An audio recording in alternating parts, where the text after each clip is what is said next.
everyone for being here. We are at the Studio Cafe in Woburn Center. Delighted to have so many wonderful people here.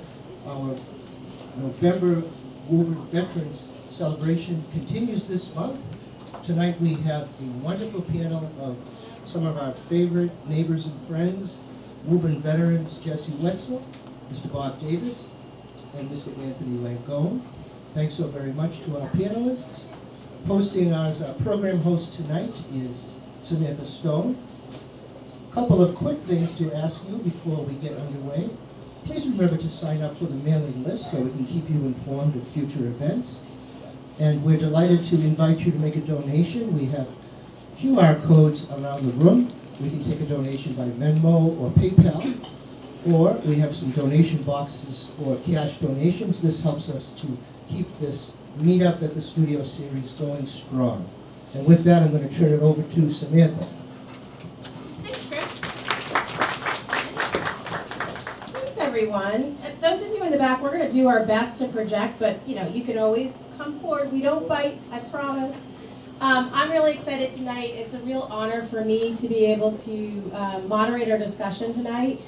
Just kind of logistically, I'm going to ask some questions that I think might be top of mind for most of us who are in the room tonight. We'll do that for half hour, 40 minutes, and then we'll open up for your questions and ask you to do that, and we hope you have some. And this is really meant to be a discussion and all of that. Before we get into it, I'd love to just say, if you are a veteran in the audience, raise your hand. Let's give them a round of applause. Thank you so much for being here. Anybody here have a family member or someone loved one who's in active service? There, Veronica, yep. Thank you so much. Your sacrifices while your family member are away are non-trivial, and we're so grateful to have you all here tonight. I feel really honored to be here with all of you in the audience and also our panelists. The only thing that I'm going to ask is that our panelists have asked us not to talk about combat. That's not the topic of our conversation today, and to protect them, I'm just going to ask, I will not be asking any questions about that, and welcome all of your questions, but I ask you not to ask about that. And I appreciate your cooperation as we protect the minds and hearts of the folks who have come out here tonight. So without further ado, for those who don't know me, my name is Samantha Stone. I head up community outreach at the mayor's office. I also host Today in Woburn, which means I get to be loud and ask questions all the time. Thank you, Margaret. And I feel very lucky and privileged to have the opportunity to ask questions here tonight and to help guide our conversation. I would like to introduce our amazing panelists. To my left here, I have a right-left thing. I'm proud of myself for getting that right. Is Bob Davis. Bob Davis has to be exhausted because he has, with the help and support of lots of folks, worked really hard this week. We're very grateful to have you here. It doesn't go unnoticed all the things that we've been doing in our community to recognize veterans and celebrate the service that they've put in, and I'm grateful for that. But more important than that, as a veteran service officer, literally any time I have ever brought up a name of someone that I met, you not only knew their service, you knew who they were as a human, you knew how to help them, and we are really, really lucky to have someone here who doesn't just take this as a job, but really takes this as a calling. So thank you for that. I appreciate it. Bob was a Marine, but he still helps everybody regardless of branch of service, and does it mostly with a smile, I'm sure. To his left is Anthony Langone, and Anthony just shows up everywhere in our city. In fact, just a couple of weeks ago, he was helping me hike the recycling bins for our recycling drive into the dumpster and things, and I'm really grateful for everything he has done. He served 6 years in the Air Force. And really, we're very fortunate because in his new role of Director of Communications of the Mass Office of Veteran Advocate, did I get it right? Woo-hoo, I had a cheat sheet, but I appreciate that. We're really lucky to have someone like Anthony, not only here in Woburn, but for making sure that our veterans are well cared for at a state level, and we have some excellent programs here in Massachusetts which we should be very proud of. So welcome and thank you. And at the end of our table is Jessie Wetzel. Jessie is, if you've spent any time with Jessie, you know she's like a beaming light of optimism, and I just love it. She's a breath of fresh air. She serves on the school committee. She spent time in the Army, but also is just such an incredible part of our community. We're so lucky to have her really focused not just on what's in front of us, but how to solve things, how to get better, how to help each other. And I know those are skills I'm sure she learned in service. And so we're really, really fortunate to have Jessie here with us tonight, along with these other amazing panelists. Welcome, Jessie. So without any further ado, I'm going to figure out how to pass this microphone. This is going to be a good test for my short little arms, but Bob will help me out. And I'm going to let us start at the beginning. What I'd love to do is just kind of go down the line and have each of you tell me a little bit about what made you enter the service. I'll start it. So my father is in Washington, so I always wanted to be in the Marine Corps since I was in about the 8th grade. Always wanted to be a Marine, not necessarily the military. I knew what I wanted to do. My father and my uncle were both in the Marine Corps. My uncle was in the Marine Corps from 1947 to 1977. So I kind of since the 8th grade wanted to join the Marine Corps and looked at all their yearbooks through boot camp, for their tour books, their yearbooks, their guides, where they were all over the colonists outside of the United States, where their deployments took them, and I said, that's something I want to do. So I went to Woburn High. Obviously, I graduated high school in 1985, June 5th, and I was in boot camp on June 6th in Parris Island. So that's how I started. I'd say the main driving force was my uncle. And that's kind of prompted me into the Marine Corps, and off we went. Thanks, Bob. My dad was a Marine, and he convinced me not to join the Marine Corps. So I thought that was interesting. For me, I always just loved my favorite toys growing up was any soldiers, anything like that. I just loved everything military, and so I always knew that was probably going to be my path. Especially in high school, I was not a very good student. I had two of my best friends also were interested in joining, so as a group, we kind of decided maybe this is the path for us. I definitely needed to grow up a little bit. Was not ready to go to college like the rest of my friends, so we kind of did it together. Went to the recruiter with my friend Dan. We both decided we were going to do the Air Force. My friend Chris was a little bit younger, but he was going to join the Marine Corps. And we realized that was probably the path for us. We knew if we stayed in touch and we did it together, we'd be able to get through it. We knew it wasn't going to be forever, and we knew that we'd come out better on the other end, and it would really give us a better chance and a foundation to build a better life. And so for me, I think that was it. I knew it was my path at 18 years old, and joined the Air Force. I did security forces, and did 6 years, and that's kind of my motivation for why I joined. I'm going to tell you, most 18-year-olds don't know, right? Most of us who graduate high school don't know what our path is, so what an incredibly courageous action to take as a young person. Hi. My favorite toys were actually not Army people, they were actually Barbies. But I always felt compelled to serve, to lead, and to help people. I wasn't sure how I would do that in a career path, but I saw the military as a way to get in. I saw it as a way to travel, as a way to help learn leadership skills, to help hone community service skills, and to a way to meet a lot of wonderful people, as well as there's a lot of fantastic educational benefits associated with the military as well. So I actually enlisted in the U.S. Army. A couple days after I turned 17, I did split operations, so I went to basic training between my junior and senior year of high school. I started drilling a year before I went to basic training. I couldn't do a lot as I didn't have any of the training, but it was a great opportunity to learn from my fellow Army individuals and teammates. And so for me, it was really, this is a great way to kind of explore who I am and learn a lot more about who I am and what I want to do. And so it really served that niche for me. And I did ROTC, actually looked at going to West Point as well, but I wasn't sure what I wanted to major in at the time. I started to pursue the appointment and then decided to do ROTC instead. But it was a wonderful experience. I met a lot of fantastic people. Thank you. Can you hear me if I just talk about the microphone? I'm loud. I do have a little bit of laryngitis, so I am drinking my tea in between chatting, and you'll have to excuse me. That's the way that I can stay loud, and for tonight we're going to try and do that.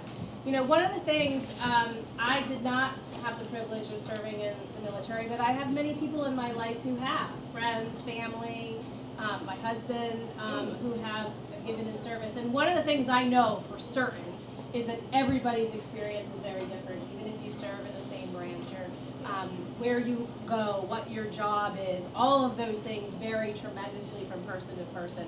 I thought it would be helpful to talk a little bit about what your job in service was and where you were stationed. Sure. So my job, my MOS, the one knows what MOS is, it's a military occupational specialty. Your job, JOB, that's your job. My job in the Marine Corps was a combat arms job. It's 3 combat arms jobs in the Marine Corps, which is infantry, artillery, and tanks back in the day. Nowadays, there is no longer any tanks. No tanks in the Marine Corps. So I joined up. Combat arms was my option, and that was the contract that I joined for 4 years. I went to school, obviously I went to boot camp Parris Island, and my school was in Fort Sill, which is in Oklahoma. It's an Army base. Ironically enough, Marine Corps didn't have an artillery school, so all artillery goes through the Army. After Oklahoma, I was stationed in Camp Pendleton, California. So I got shipped to Camp Pendleton, California. I made my first deployment overseas in 1986, probably the highlight of my deployments. I went to Korea. We were in the Philippines for 3 months during the elections of '86. From the Philippines, we went back to Okinawa. My second deployment overseas was, again, Korea, mainland Japan, Mount Fuji. So after that, we came back, obviously, again to Camp Pendleton. So ironically enough, there's not too many, I would hope we'll get into that later, as to the direction from the military, how it translates into civilian life, corporate America, etc.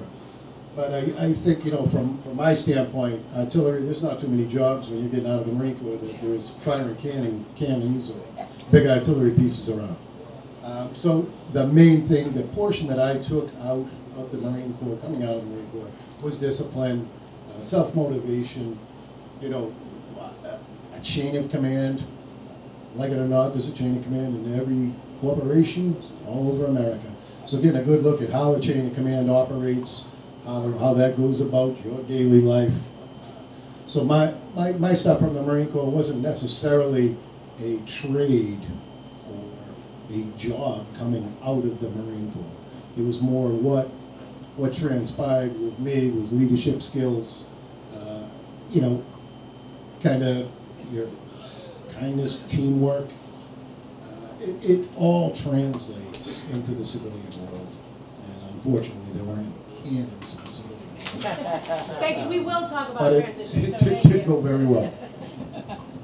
Thanks, Bob. And for me, I think in high school, I was thinking I wanted to start a career in law enforcement. And so I was like, maybe this will be a good way to get a taste of it and see if this is something I want to do. The Air Force is special because what they do is you pick your, like Bob said, your MOS, your job.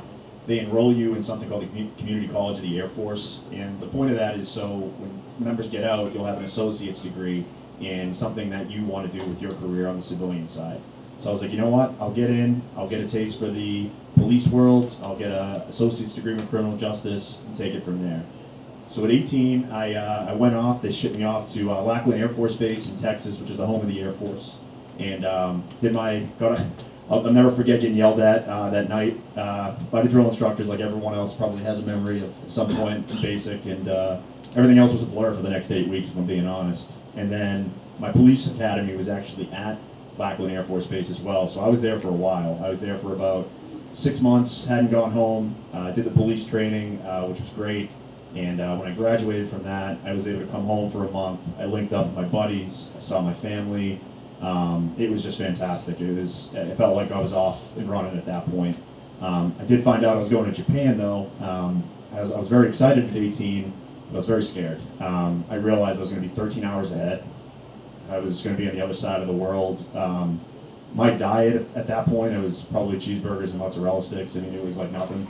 So I was like, am I going to be all right over there? So when I got shipped over there, I'll never forget, it took about 16 to 18 hours to even get to my base in northern Japan. I linked up with a couple guys that I had been with in training. We stuck together through it all, and I'll never forget. Right away, they threw me to fight the Red Man, which is combat. So like basically the guys in a big red suit. So I hadn't slept, had to jump in uniform and go report to my unit, and had to fight the big Red Man. So that was my first memory in Japan. It was all uphill from there. But I kind of realized in Japan I needed to kind of become more independent and grow up. And I felt like when I always linked my time in Japan, I did grow up over there. I was 18 to 20. I learned another culture that was much different than our own. I ate food I never thought I'd be eating. And if anyone that knows me, man, I like to eat. And I feel like Japan was a big reason why I just try a little bit of everything. From there, they sent me to a short tour in Lajes Fields, Portugal. It's in the middle of the Azores. When I think of my time there, I think of the bullfights. I think of linking up with guys that ended up becoming my best friends. And I still hang out with them today. Sam and I went to New York a couple weeks ago, and I went to meet up with one of my friends over there. And it was just amazing. From there, they sent me to Germany. Now, my time in Germany, I have a German family. I have cousins. I have an aunt that actually lives over there. And when I think of my time in Germany, I got to actually reconnect with that side of it. So it was really kind of cool for me. I did police work up and through all these different bases. And when I thought I was going to just enjoy it and travel through Europe, but I actually got about a year and a half before I was due to separate and come back home, I found out I was deploying. So they sent me at that point to a small little air base in northern Tunisia. We were doing a drone mission there, and it was just reconnaissance and everything like that. It was, at the time, it was very hush-hush. We were stuck on a football field-sized area there for 6 months. And what actually got me through that time, I'll never forget, is there was a little kitten that would visit me every night in a hangar. And her name was Cinnamon. And my love of cats probably comes from that deployment. Didn't like cats before that deployment. But that little cat was malnourished because, it's Northern Africa. There's a lot of stray animals, dogs. This cat would hang on my shoulder every night. They'd feed a steak once a month, and I'd try to cut off some little pieces for her and feed her. And she's growing up big and strong by the time I left. So, and then I got back to Germany, closed it out, and kind of came back home for a little bit. So that's it. Thank you. Jesse, it's hard to beat a little cat curled up on Anthony's shoulder. So tell us about your job. I don't think I can beat the cat. That's a really great story. I don't know if I've had any animal experiences while in the Army, but my experience, so I was a food operations specialist, so that can be anywhere from in the kitchen cooking to ordering the food to managing the kitchen, which is super funny because actually I don't cook anymore. My husband does all the cooking. But I did learn a lot of phenomenal skills and actually have decent knife skills that I don't practice anymore, which is kind of funny, but I do love to eat. So that skill still remains. And like I said, I joined in between my senior year of high school, and it was 2002. And so I joined, and a few months later, my unit was deployed to Iraq. So I was drilling with just a few people. So preparing food and things looked slightly different than what it does if you're cooking like a garrison kitchen for hundreds and hundreds of soldiers. So practicing my job initially, and I hadn't had the training anyway, more was just sometimes we'd order takeout, sometimes we'd make something, but it was always a lot of camaraderie, and we got to practice a lot of fantastic skills, which was great. And I did basic training at Fort Jackson, South Carolina in June, July, and August. So it was about 100+ degrees, and you're wearing BDUs, you've got boots, you've got equipment. And I came from the Upper Peninsula of Michigan, where it's like in the summer, if it's 80, it's hot. Once it hit 100, and they took a picture of the thermometer in downtown Lawrence, which is like 2,000 people, to show that it actually gets that warm there. So definitely a different experience in terms of the heat, and culturally very different from what I was used to, as well as the first time I'd been away from home for that long. Prior to that, I had only done like summer camp for 2 weeks. And when you initially go off to training, you're not able to communicate with your family for the first few weeks. So like you can write letters and stuff, they can write back, but you can't call, you can't do anything, so you're basically cut off from the world. So it's a very unique experience, especially as a 17-year-old. It was phenomenal though. I came back and kids were lined up. I came back 2 days before high school senior year started, and I had people lined up wanting to ask me questions. What was it? Like I was not a cool kid, and I was all of a sudden like very popular. So it was interesting. And then I graduated high school, and I did my advanced individual training, which is your job training, and I did that at Fort Lee. It was in the fall, so Fort Lee's in Virginia. It wasn't as hot, which was nice. And then I came back and I had a few months before I started college, so I did drilling with my unit, and then I went to Michigan State University, and I would drive up to where my unit was in Upper Peninsula. It was about an 8-hour drive out of Harvey. And it was quite a drive, and I wanted to do ROTC, so I was supposed to receive, and maybe it's down the line, but I'll answer it later. I was supposed to receive a temporary discharge from my unit so I can drill and not have to do the drive up once a month. As I was doing ROTC, come to find out I was accidentally discharged entirely. So, yeah. I don't know how it happened. The person that did it was demoted. So I either had to re-enlist or say after about 3.5 years I was done. At that point, I was young, I didn't know anything, and I thought, you know what, I was a little disenfranchised despite all the wonderful things I had done, and I said, I'm gonna take a break and I'll get back to you. But, so it was a very interesting kind of turn of events, not something I ever thought would have happened. But I still learned a ton about myself, and I did get to see, while I stayed stateside, I did get to see some really amazing things, and I have some fantastic stories to share because of it. Jesse, hang on to that mic for a second. Stacey, thank you. That was great. I think what I want to do is talk a little bit about what that transition from service to civilian life was like. Particularly for you, it's an interesting thing because you weren't ready for it. You hadn't planned it. It sort of became upon you. So tell us a little bit about what that was like for you. At first, I was ashamed. Actually, like I did something wrong. I had to rely on my friends at the time, and my husband, who was actually deployed in Iraq at the time, he's also an Army veteran, to kind of talk me through it, just because it was unexpected, I didn't know, and I was young again and silly and didn't know much about life to begin with. So, and I was in college, so I guess the transition, it wasn't difficult because I just kept doing what I was doing in school, but I was embarrassed. And to be completely transparent, I was embarrassed for quite a while. Even being asked to come today, it felt awkward because I wasn't ready. And I actually had almost re-enlisted. This was about 12-ish years ago. And I was ready to sign on the dotted line. I was like, yes, I want to go back. I feel like I can, I still have value to give. But my job wasn't guaranteed, even though it was supposed to be, and I got the call last minute. I had done all the paperwork except for signing, and my husband is just getting back from Iraq at the time for the second time, and they couldn't also guarantee a location. So, which, you know what, I totally understand. It's very, very difficult to enlist and say, I want this job in this location. And I was ready to do it for a certain set of circumstances because it made sense in my life at the time.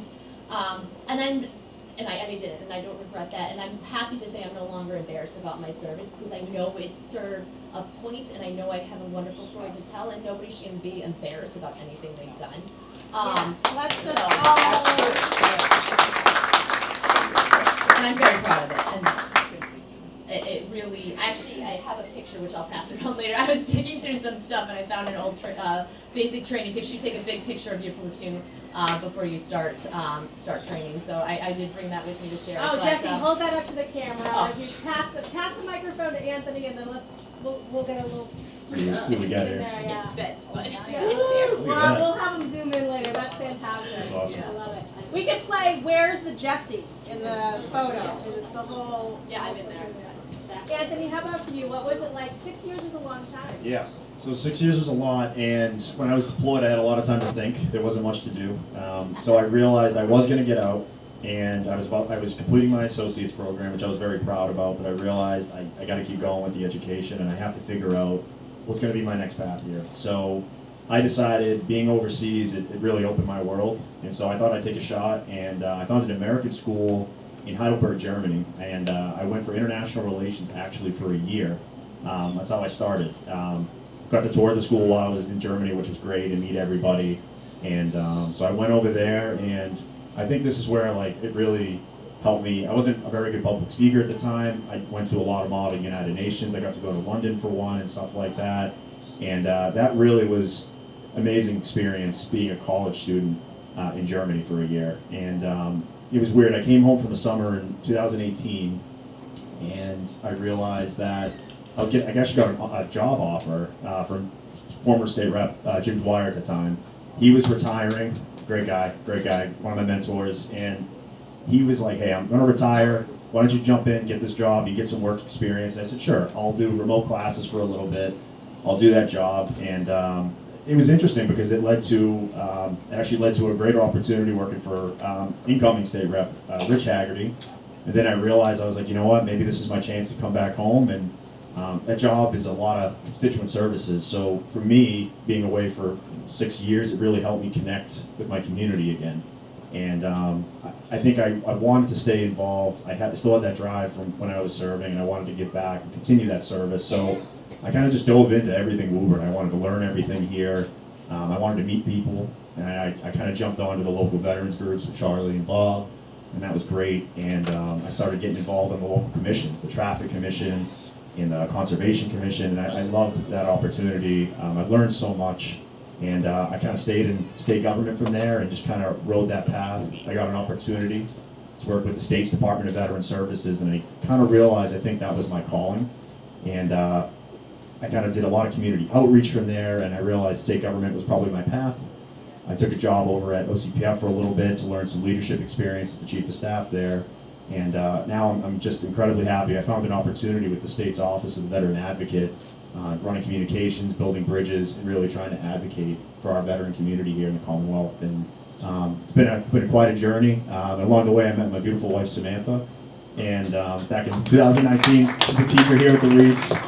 And she really helped. Thank you for sharing him with us. Yeah. She really helped ground me here, and you know, I wouldn't be able to have a home without her, doing it together, and being able to build a life with her really helped me kind of transition back to this being back home. So I think that's an important thing to add there. So Thank you, Anthony. You know, just before Bob responds and answers, you know, I think one of the things you told me as we were kind of talking and prepping was about you didn't know, and I think Jesse was like, you don't always know what you're going to come home to and what you're going to do, and kind of roll and let the path form, right? You have to be very flexible. Yeah. It's really Yeah. difficult sometimes. Thank you. Bob, what about what was it like for you? So Since I they didn't have enough cannons to keep you yeah, busy, no right? cannons, no cannons. So I EAS'd in 1989. I'm an only child. My mom had passed away in 1987 while I was on my second deployment. So when I came home in 1989, I was looking around, figuring out what I wanted to do. I see Mike Mulrennan over there. Community, Boys and Girls Club. I took a shot. I went down. I spoke to Glenn Sterling. I'm sure most folks know Glenn Sterling, Charlie Gardner from the Boys and Girls Club. So as a little boy, I always wanted to be the gym guy at the Boys and Girls Club. The way I looked at it, I'd see, oh, he's a great athlete. I want to be like him. I want to be that guy. So when I come home, I interviewed for the job. See what will happen. So I ended up getting a job. I spent 3 years at the Boys and Girls Club. Wonderful organization. I had a tremendous time working there.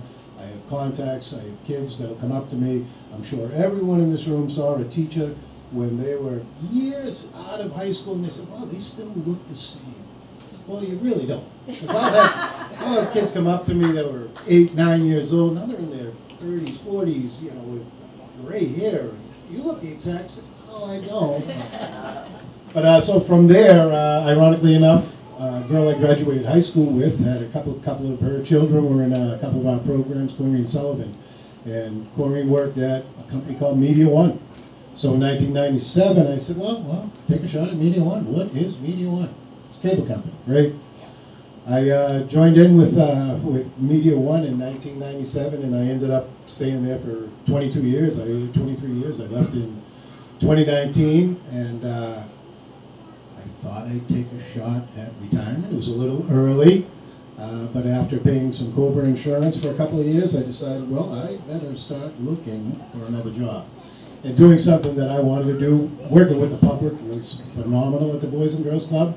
I'm very grateful there was an opportunity here in the city for the Director of Veteran Services position. Ironically enough, that leaving Comcast and paying Cobra insurance forced me back to looking for something. And like I said, ironically, that hop just happened to pop up. And very grateful. I was appointed to that in March of 2022. And great community. Hit the ground running. I can't thank all the veterans in the room. Charlie, Mike, you know, the community itself The community itself in Woburn, I will tell you, is very veteran-centric. There's not a day that there's not people coming into the office asking, what can I do, what can I? It may be right here, within, I believe it's in April or May. So the state will start publishing, letting us know when these veterans are getting out. So we have a host of benefits. I'm sure everybody in this room, if you were a veteran, there are federal benefits, there are state benefits, there are city benefits. So we have programs, obviously the office handles federal claims, right? So that would be anyone for compensation and pension. Something happened to you while you were in the military, you have the documents, we work that through the VA, and that goes, I'm sure, the veterans out there, but for the folks that don't know. So there's a rating scale within the VA for disability. It goes from 0% all the way up to 100%. Obviously, the compensation works that way as well. So we offer those, help with those packages, filling those out. I'd say the mainstay of the office is Chapter 115. What Chapter 115 is a program built for folks that are, it's a program that was actually come into the state, into the Commonwealth before it was even a country. It came in during the French and Indian War. It's the only state in the country that offers this program, the only one. But it is for indigent families. It's 200% below the federal poverty level.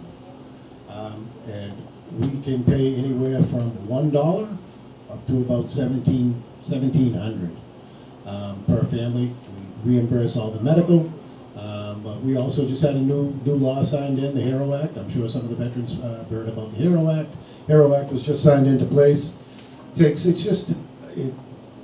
redefines the definition of a veteran, which is a big win for all of our reservists, all of our National Guard folks, because it opens up a host of benefits for them as well. It also opens up local benefits.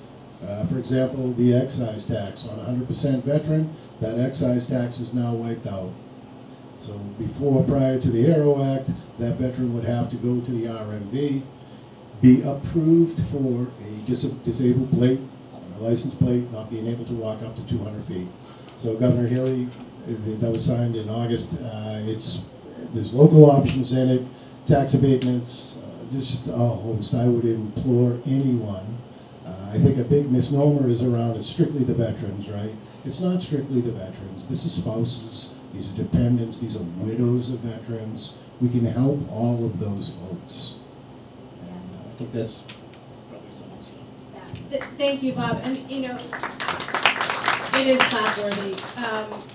I think a lot of the folks who come through our office that I see are definitely family, right? They have questions, and even if you, these are complex systems. They're great, amazing programs. They're hard to navigate. Do not do it alone. You have a friend right here.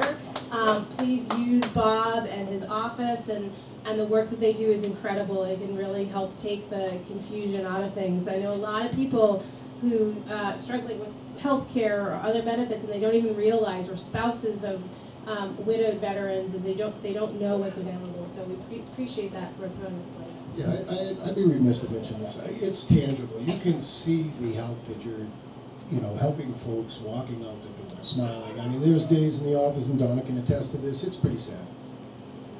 But at the end of the day, you're helping folks. It's tangible. The phone calls back into the office with the thank yous, the cards, the family members coming in. It is really nice to see. Thank you. Anthony, I'd love to talk a little bit about the work you're doing at a state level. It's not always common to have local, state, federal organizations focus on veterans. I do think we're lucky here, not only to have you there, but to have the agency exist. Tell us a little bit about what you're doing from that perspective. Be happy to. So the agency that I'm now a part of, it was founded 2 years ago, part of another veterans-related law. This is the first in the nation kind of thing. It's an independent state agency that's tasked with advocating for the veteran community here in the Commonwealth. And basically, the independent nature is a key thing here. So, as we all know, in the Commonwealth, there was, during COVID, the soldiers' homes. We lost a lot of veterans in those homes, right? And the sad part about it was the reporting was not there. The investigations really weren't sufficient. And so this office was spurred kind of from that. And so our office is tasked with ensuring that people are being receiving the respect, the benefits, and services that they deserve. And so our office is, it's a small team right now, there's 6 of us, and we're trying to get out there, and we're trying to be an asset for the veterans agents like Bob around the state. We're trying to map where the gaps are and try to report those up to the governor and the legislature to make sure these things do not happen again, and that we're improving veteran services here in the Commonwealth. So. Yeah. Thank you for doing that. Jesse, I'll let you take the microphone and I'll be really loud. I want to tap a little bit into your experience from not only having been a student who served, but also your role in the school community. One of the things we know is when students graduate high school, they have lots of paths. They can go into a trade, they can go to college, they can go into military service, they could live on mom's couch and get a job at Dunkin' Donuts. All worthy paths. All paths we've experienced in my household, right? All the things that happen. As someone who was a student who made this decision, what are things that we think about that help us make sure our high school is preparing people who choose the path of service and making them ready for that? Sure, that's a great question. I think one of the things we can do is make sure that our career counselors inside of our schools are well educated on what options there are in terms of military service and what those options in connecting with Bob Davis is a great way, I think, to do that. Also, we do, during Veterans Day, Memorial Day, we have speakers go into our schools and talk about their service, so that's a good opportunity for kids to hear from those people and understand what their stories are, and it's just another way as a, hey, when you get older, you have the opportunity to do this as well, and I think Woburn does this really well, and Bob, your team especially, all the events that we do throughout Veterans Day and really throughout the year for our veterans, and kids are obviously welcome at all of those, and we had a lot of scout participation, the cheerleaders, the band at this past Veterans Day celebration on the Common. So I think that's just another way, making sure everyone feels welcome, everyone feels involved, and I think Woburn does a great showing of that. And also during graduation, they do announce who is joining what service branch, which I think is a really nice touch. And it also then gets it in front of those minds, those kids that are graduating that might still be trying to figure out what they're doing, that, hey, you know what, that's another option, and there is a great, it can provide so much training, it can provide so many different skills that you need in life, and you can still go to college if you want to when you're done, and if you don't want to, that's fine. There are many paths that you can do, and the military helps educate you for that. Thank you, Jesse. I'm going to have you hang on to the microphone. I'm going to open it up for questions in just a minute, but I have one more question I want to ask, and it's to ask each of you to think about the transitions you made, the lives you're leading today, the times that you decided that to go into the military service. What do you want us as a community to know? I think we all want to support our veterans, and we respect and honor them, and would love to know from your point of view, what can we do as a community to be most helpful? Sure. I think, as mentioned, we do a lot for our community already. And I see a lot of respect from some of these veterans. You hear the applause. People are so happy, and when they see a veteran, that veteran feels honored. One of the things the city is doing this year, which I think is fantastic, Mayor Concanon, congrats to you and your team, is they're going to some of the nursing homes and the assisted living homes to those veterans that can't make it out to celebrations on the Common and congratulating them. I think it's a great opportunity for those veterans, and I love it too for anyone inside the home, because it's great community interaction, so those people feel special. The people inside are there to have conversations. So I absolutely love that we're doing it. I think it's fantastic, and I hope it continues. And in terms of what else the city can do, I think Bob giving and Anthony saying all the things that the Commonwealth is doing and everything that Woburn is doing, I think spreading that word so anyone here that may have learned something, please let everybody else know. We have a lot of veterans inside of our city, and as in does the whole Commonwealth, and I think it's important that they're aware of everything that the city has to offer in terms of benefits as well as social emotional support. And we have the Legion, et cetera. Thank you. Anthony, anything that you want to add in terms of city and things, but also just as individuals, as neighbors, as friends, as family, welcoming somebody home, anything that you think we should know or you would have wished we knew more, the people in your lives? Yeah, I mean, for me, I think it's when a lot of veterans get out, a lot of them feel different. Some are disenfranchised by their experience. Some of them do want to get back involved. And I think just striking up a conversation, obviously thanking them for their service if they want to talk about it, but trying to bring them back into the community, I think, is the biggest thing. We have a lot of veteran organizations here in the city, and to keep them going, we need members to keep kind of joining these groups. And the good part about these groups is that there's people in them that are going to be able to relate, and it builds its own sense of community, whether it's the Legion, the VFW, the DAV. And for me, I think that's a big thing. I really want to get vets coming home to even know what these groups exist, and just to bring them back into the fold and off the sidelines. For me, I think that's something I'm noticing statewide and honestly nationwide. And these groups are pivotal too for advocacy efforts. If we don't have other veterans that are kind of joining, these groups are going to fold, and it's going to really leave a big gap. And so I think that's a big thing too. Thank you. Bob, one of the things we talked about recently was that the experience of leaving service is very different now than it was during World War II. Right? Some people are coming home alone or in very small groups. I thought that was a really interesting point of view I hadn't thought about before. Yeah, so to that point, at the end of it, and most folks probably already heard this one, I've been talking about it all week. So at the end of World War II, there's 16.4 million veterans. Right now, currently in the United States, there's a total of 18.25 million veterans, right? That is inclusive Afghanistan, Korea, Vietnam, on and on. World War II alone, 16.4 million. Everybody, when they came home, was a veteran. The liquor store owner, the judge, you name it, they were a veteran. Those clubs, the VFW, the Legions that Anthony mentioned, those were just a home away from home to keep them gentlemen together. Kids come home now, they're by themselves. They're not going to the clubs. You could go on a deployment, you could go to wherever you're being deployed. You're coming home, you could be the only person in that city that was deployed over there. So you're not having a group of comrades. You're not having that, camaraderie with those folks when you're coming home now. So now where do those folks go? To Anthony's point about getting younger folks involved, if I looked at the city for years and years, it's the same group of gentlemen. This gentleman sitting right here, Charlie, George Poole. The list goes on and on. But we need the younger folks to get involved. We had a Marine Corps party the other night. 249th Marine Corps birthday was November 10th. We had a great time at the IA. Unfortunately, we had some wonderful young kids there. Wonderful young Marines. The youngest Marine is the mayor's son, Bobby Concannon. So it's great to see. But we know there are a lot more younger veterans out there to get them involved. So I would say, to steal something from Mayor Concannon, the big one is show up. Simply show up.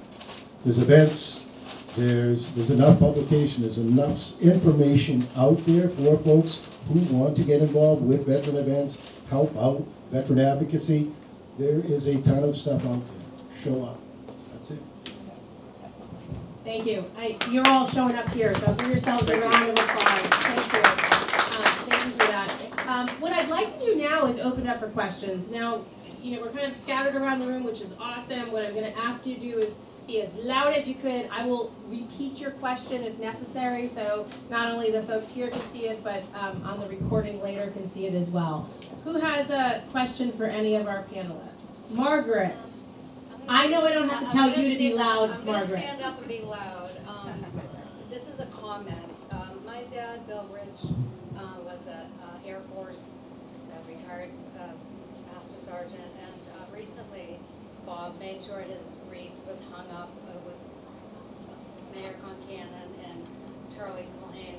My dad's remembered by that at the Wyman School as a wreath for him. And I was talking earlier, I came to Woburn from Lodges Air Force Base. I lived in Tessera for 2 years in second and third grade. When I moved to Woburn, the kids at the Wyman School asked me if I lived in a grass hut. And they asked me if I wore a grass skirt. And I was like, what are these people in Woburn, I lived in an Air Force Base. And I was talking with Jess about that. So Woburn is so small that everyone sitting at this table just tied into my life growing up in the Air Force and in the service. And living in Woburn, I just want to thank all of you guys for what you've done. And people that remember my dad, but just, you know, we really do need to get the young people involved too in the services. Yeah. Thank you. Thank you, Margaret. Yeah, thank you, Margaret. And for those who might not have heard, Margaret shared her experience growing up in a military family and coming home, and some of the questions because people don't know, right? And so you're being here and sharing your experience is great. And of course, we got to remember her father and beautiful wreath she had made. We were so grateful we could hang that before the Veterans Day ceremonies. And just to be clear, not a single person hesitated for 1 minute to squeeze it into their schedule. And that says a lot to me about the community we live in, and I'm grateful for that. Other comments or questions, Jeff? Just more of a statement than a question. Just a sincere, heartfelt thank you. Thank you to the veterans here on our panel. Thank you to the veterans that are gathered here.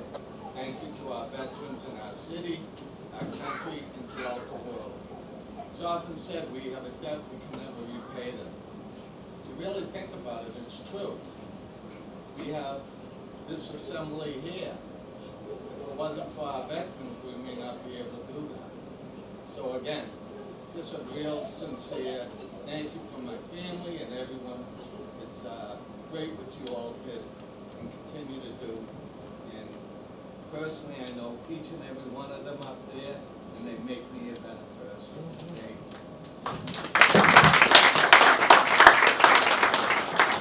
Thank you, Jeff. I think thank you is something we're all feeling this week, particularly because there's so many things.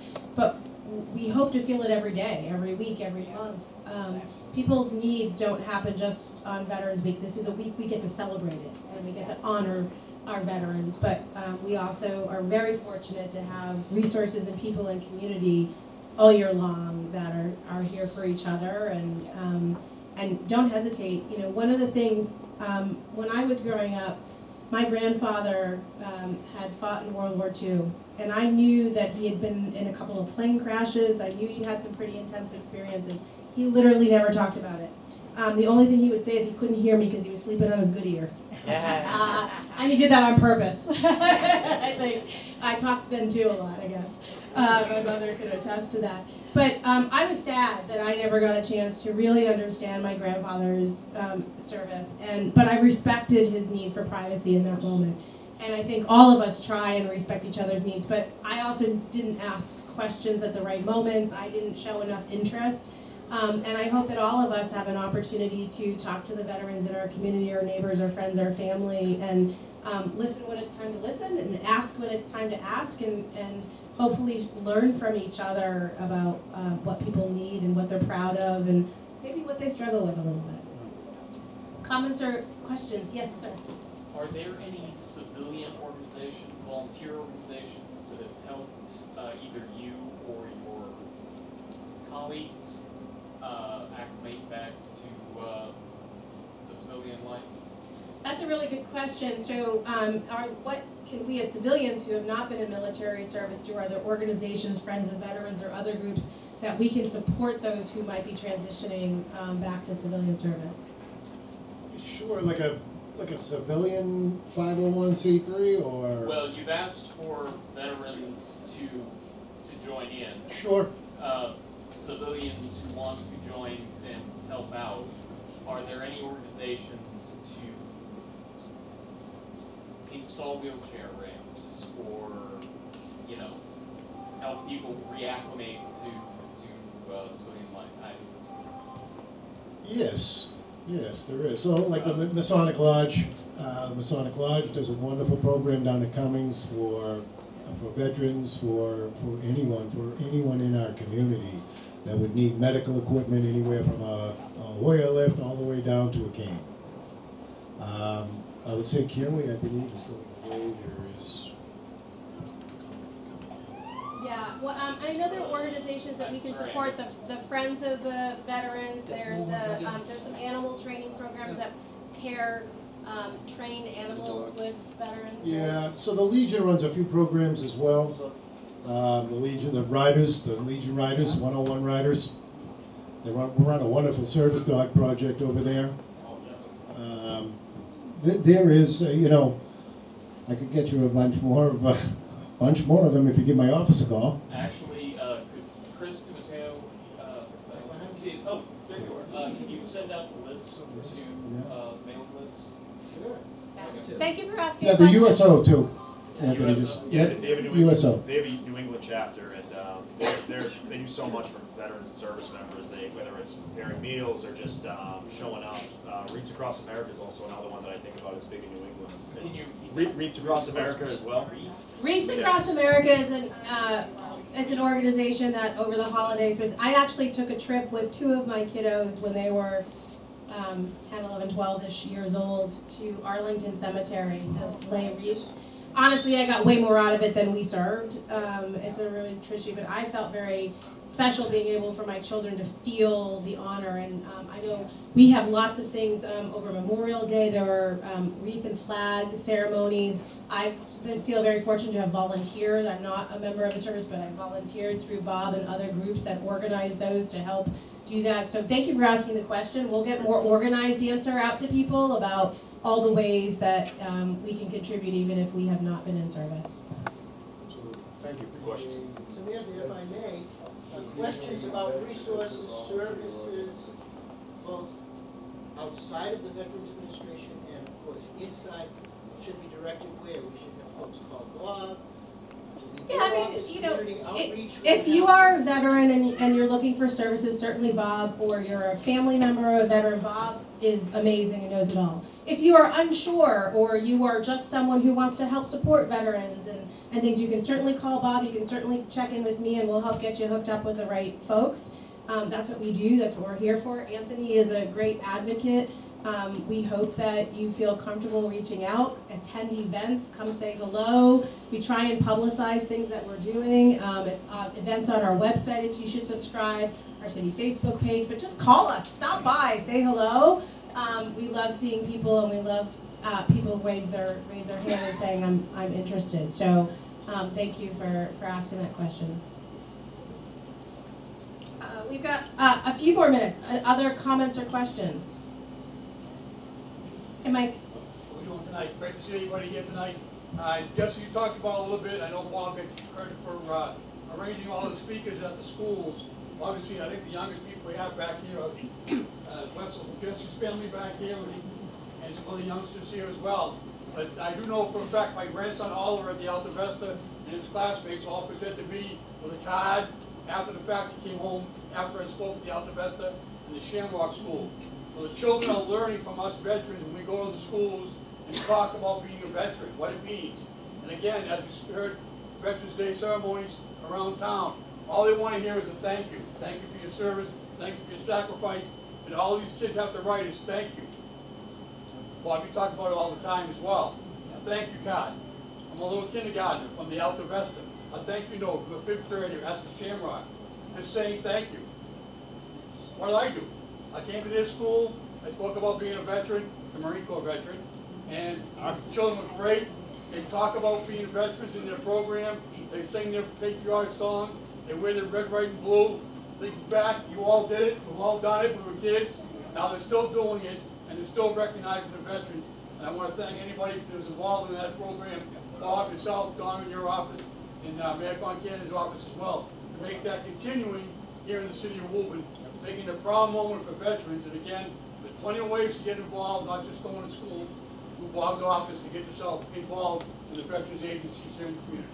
So thanks again, and thanks for this fantastic forum tonight. Thank you. You know, I'll be right with you. Thank you. You know, one of the things that happens is people will occasionally call our office and say, hey, I want to donate turkeys to veterans, or I have extra Halloween candy I want to give to folks in service.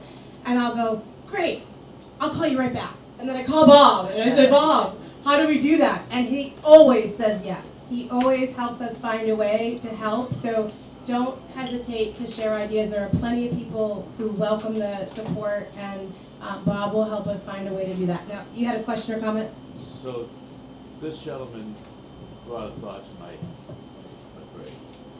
So, my nephew came home from Afghanistan as a communications field combat engineer. And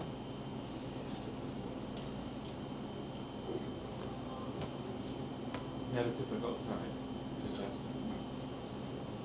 training say, Joe, nobody knows why we're there.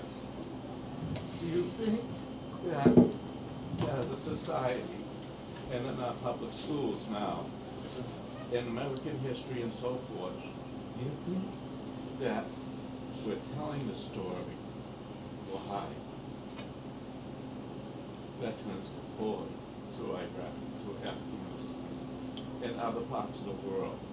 Do you think educators are doing as much as they should be doing? So when people like Charles come back and says, Joe, nobody wants to hear what I did, they don't care. People would know what they did. Thank you. Yeah, it's, just for those in case you couldn't hear, we, really appreciate you sharing a loved one who had a really tough time transitioning, in part because people didn't understand why they were deployed.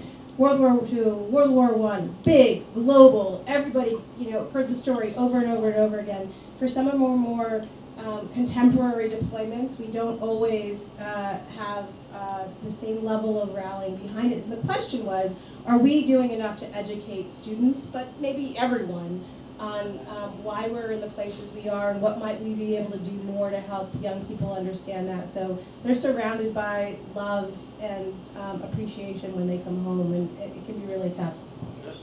I would say it's more like a current affairs, right?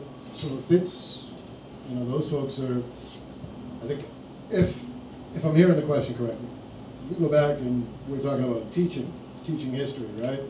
So it's kind of current day, unfortunately, what Charles went through, right? So, to that point, no, I mean, I think the curriculum's there, yeah, for the history, absolutely, because it's being taught that, right? But why did they deploy? No, I don't think that's, you and I know why they deployed. So I think the history of it will be taught, not necessarily the current day, current affairs deployments. I think it's going to be discussed. Jesse or Anthony, have anything you want to add? I can't speak to everywhere, but I can speak to what we're doing here, and I can speak to some of the veterans agents, at least in Massachusetts, that I've worked with. And veterans agents and the veteran organizations are doing what they can to ensure that Memorial Day programs, Veterans Day programs are staying alive and active in our schools. And I think Mike kind of touched on this too. If we meet the kids while they're young and we show them the importance of it, and they're wearing the red, white, and blue, and they're hearing from veterans young and old, I think that goes a long way into understanding who a veteran is. And it might be a war from decades ago, but it might be a current conflict. And I think we are doing our part here, and that's what I can speak to. And it just requires more people just, again, thanking veterans and staying involved, and especially with our schools. So.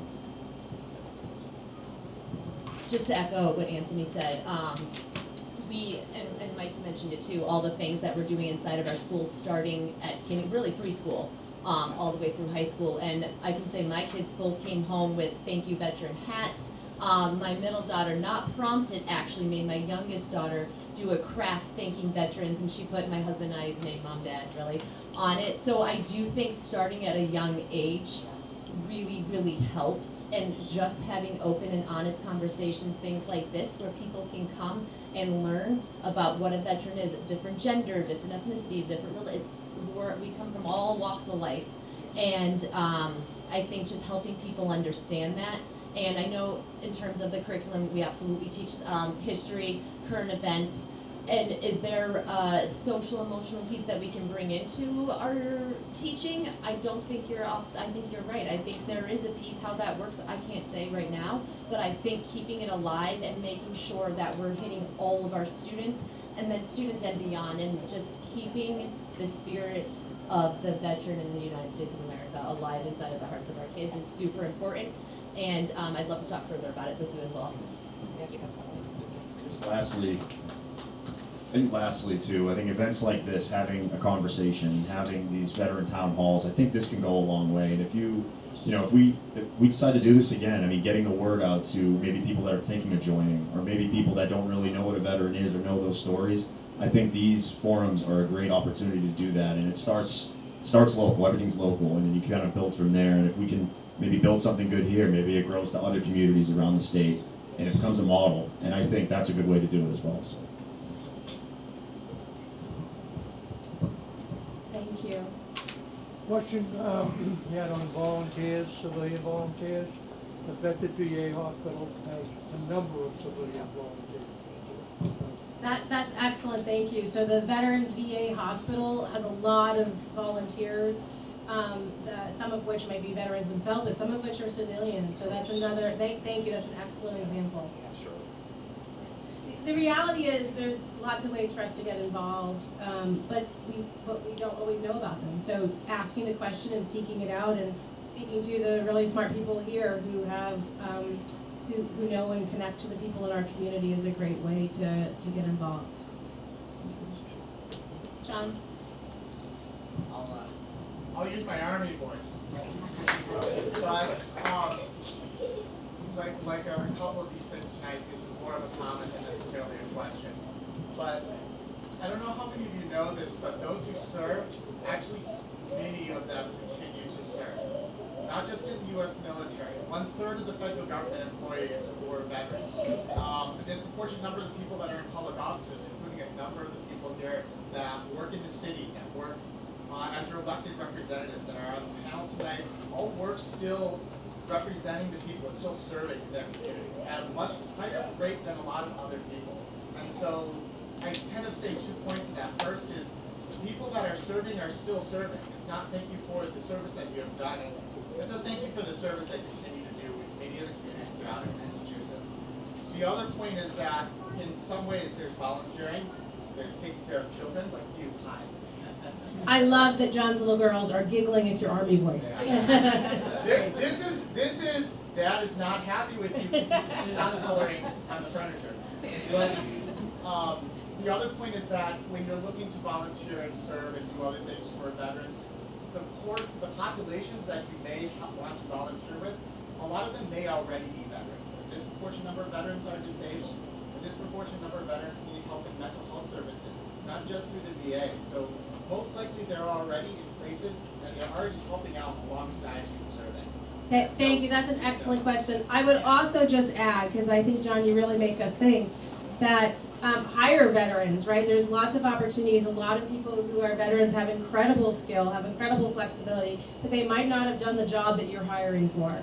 And so there's an opportunity for us to make sure that veteran communities know about open positions in our community. If your company is hiring, if you are hiring, making sure that we're communicating those positions to the organizations, to Bob, to other groups within our community that help. All really important ways that we can help each other out. Jesse, do you have a Army voice too? 100% I do, yes. It can go- Imagine them both coming out, those girls, right, at the same time. They laugh at us when we do it, honestly. There's no rule following that. No. Okay, I love it. Other comments or questions? Yes, please. Hi. In your active duty or after service in the military, have you ever really felt like you really trapped or you've gotten any like mental battles that a friend or a family member helped pull you out of? So I think that's a good question without, sharing anything you're not comfortable sharing. If you've experienced some struggles with transition or life later on, and how have your close ones helped you through that? Any. Yeah, no, I see. So, and I think probably Anthony and Jess would agree with me. There's friendships bonded in the military. I think that's probably one of the hardest things leaving the military, saying goodbye to your brothers and sisters. Right? You'll probably see them again once you re-ask. And to your point,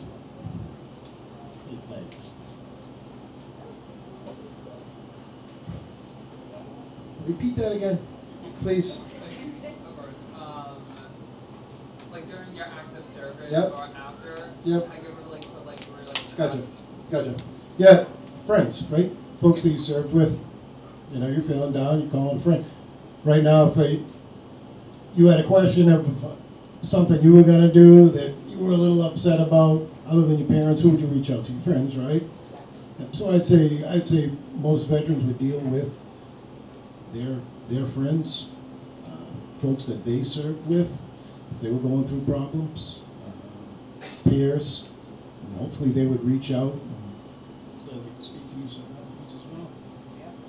Yeah. Anthony or Jesse, anything you want to add?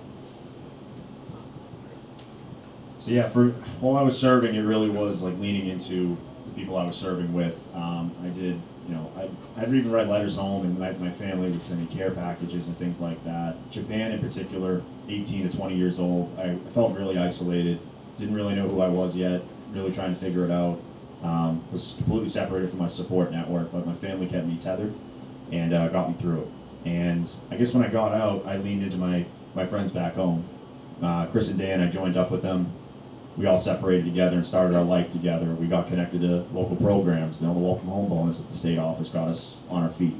And we kept each other motivated kind of through it all. And I think, I think this is a good forum to share it. My friend Chris that I joined up with, he had been through some struggles. And in August this year, he took his life. He lost his battle with mental health. And he was one of my tethers. And, we tried to help each other through it, kept each other motivated. But like many veterans, sometimes they want to fight through it. They want to fight those battles by themselves. And at the end, I didn't really know what he was going through fully. And, it's something I got to live with. And but he's also my motivation, right? And I think that's a big thing for me. And, the stigma behind, especially for veterans or first responders, of wanting to seek mental health support. I think my appointments at the VA mean a little something different to me now. I go just to share my thoughts every 6 months. And for me, I think that's something that's important, and more veterans need to do that. But, for me, with my new position, I think that is my motivation, is making sure that veterans are being connected with, whether it's a organization in their own town or city, or it's just getting the support they need. And I think that's so important. So thank you for asking. And I think, anything in life surrounding yourself with good people is very important, veteran or otherwise. I think it's one of the most important things you can do is just be around like-minded people who are going to uplift you.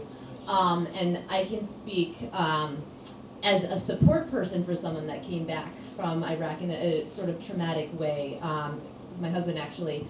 So we met, we were engaged 6 months later, and he was deployed to Iraq. And I didn't see him for about a year and a few months. He came back really fully for a 2-week period, and we were actually supposed to get married 6 months after he got back, and he was not in a good space. He had a very hard transition back to civilian life in Iraq in 2005-06, different than what it is currently.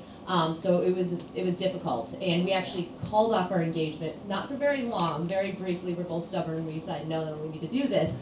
But he relied heavily on a support system, myself being one of them, several good friends and some family members. But it was about a year and a half process of him really figuring out who he was again and what he was outside of being a veteran. And the work he did overseas was a lot of things he couldn't tell me. Like, there's a lot that he couldn't talk about, so it was very hard for him to process it with anybody.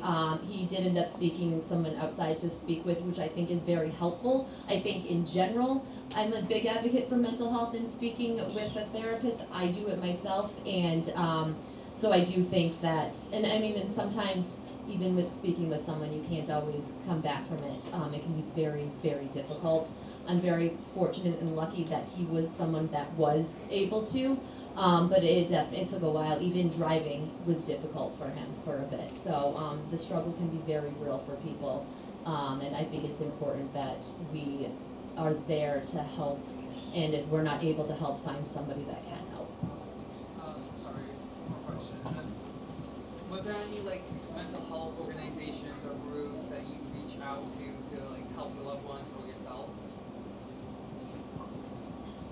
I think for me, you're a veteran and you're in the VA healthcare system, I think that is a perfect place to start. The VA has improved its services remarkably in the last decade especially. It's honestly incredible to see, and it really is high quality care for veterans, and they have the support and they know their audience. They know how to reach them where they are. They have the care teams.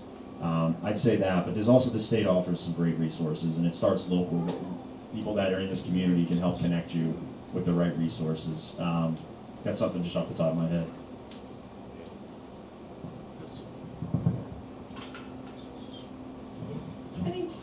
you know, we have a lot of community resources for people who'll be struggling with concerns, whether they're in the veterans or not.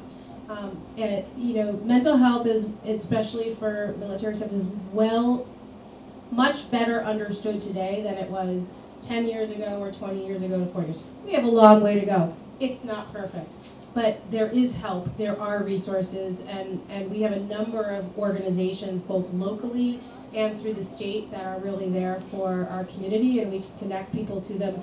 And I hear over and over again, I just worked with someone, they happen not to have been a veteran, this particular person, they called me just distraught. I can't find a therapist, I'm struggling, I'm desperate, and I said, please call the behavioral health helpline.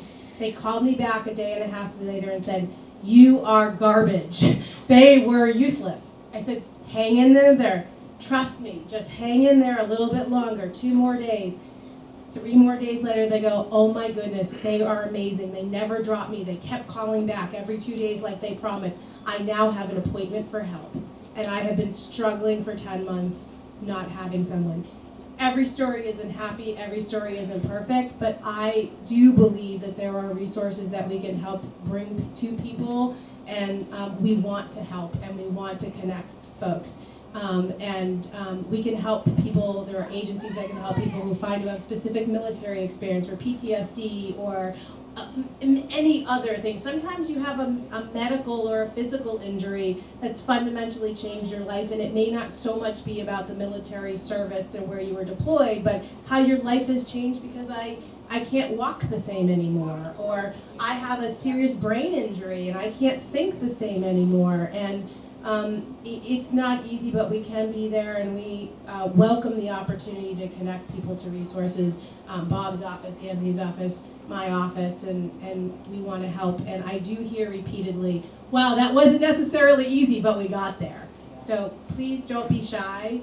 And if you're worried about someone, these resources are also available for you. So you don't have to be the person in need. You can call the behavioral health line because you want to talk about how to help your friend or your loved one. And they will give you guidance. They will help you ask questions. They will help you learn how to communicate with the person that needs help so that maybe they will be ready to say yes soon. They have to be ready, but we can help do that. So thanks for asking.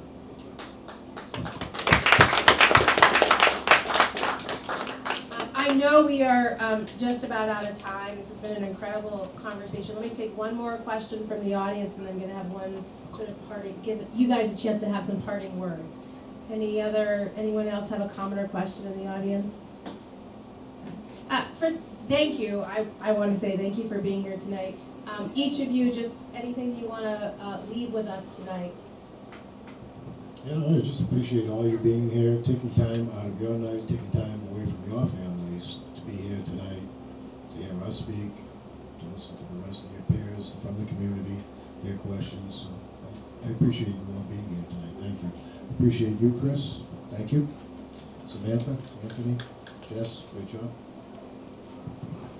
Yeah, again, you showing up, right? I feel like that's been a theme tonight. You showed up today, and I feel like an event like this, it seems small, but it helps build a stronger community, and you all played a part in that tonight. And it's a beautiful thing to see, and maybe we can build something that maybe it's an annual thing, or can we build something good here? So thank you all for showing up, and to everybody in here that made this possible. So thank you. Yeah, I'm just going to echo, thank you so much again. This has been an amazing experience, and we really appreciate everyone being here. Please share the word. It's being recorded as well, so if you weren't able to attend in person, you can always view it online. And thank you to the organizers, and just really thank you. And thank you to the veterans in the audience. Thank you to the support members in the audience. Thank you so much. I want to echo that. I appreciate that. I think there's a lot of gratitude in the room. And for anybody who watches today in Woburn regularly, you know I end every show the exact same way, which is to continue to take good care of each other. And I'm going to ask this audience to do the same thing. Please to continue to take good care of each other, but no, you do not have to do it alone. There are incredible resources in our community, locally and at a state level, and at a federal level through the VA, that are here to help. We thank you for learning about them and sharing them with people you care about, and sometimes just strangers. I visited my mom and dad. I don't think mom's in the audience, but I don't think she knows this. I don't think I told her because it wasn't remarkable. But I want to share it. I was leaving my mom and dad's condo, and there was a gentleman that was, sort of leaning on us. He had a veteran's hat on for a particular deployment. I apologize, I don't remember what it was. And I walked towards my car, and something made me stop and turn around. And I stopped and turned around, and my instinct was to not embarrass him because he was struggling to get out of the car. And instead, I left my instinct and I turned to him and I said, "Sir, do you need help?" And he looked at me and said, "Yes, please. Can you please help me? I cannot get my leg up on the curb." And in 2 minutes, I helped this man have a little bit of dignity to get himself out of the car. I held the door open for him. That's all I did. It took 2 seconds. But I helped someone who was really struggling, and I didn't know, and I moved on. And I don't tell you that story because there's any praise. It was nothing. But every day, we can look at the people around us, and we can see the veterans in our lives, and we can see the people who we don't know if they're veterans in our lives who need help, and we can do something to help them. And sometimes it's a stranger, and sometimes it's someone we love. And they're equally important. Doesn't have to be a veteran that you help. That's right, that's right.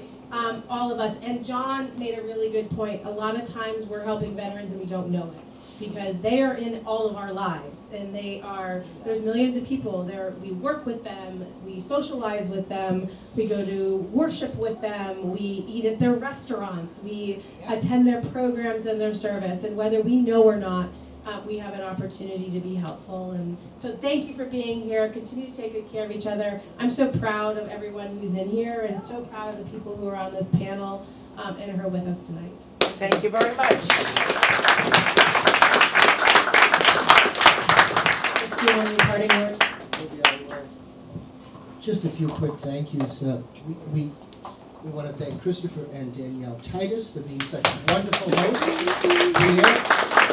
Looking at the camera at the Studio Cafe in Woburn Center. Thank you all for being here. Please don't forget to sign up on the mailing list so we can be in touch with you. This is some of the most wonderful community building that I've seen in many, many years. We want to continue to build community and connections. Please stick around for a while and meet someone who you don't know. Put your hand out, say hello. And finally, we want to again ask you to help us pitch in to fund future events. These are the QR codes for Venmo and PenPal, and we have some donation boxes. Most of the funding for our community building events come from individuals just like you, and we appreciate your support. Thanks for being here tonight, everyone. Thank you.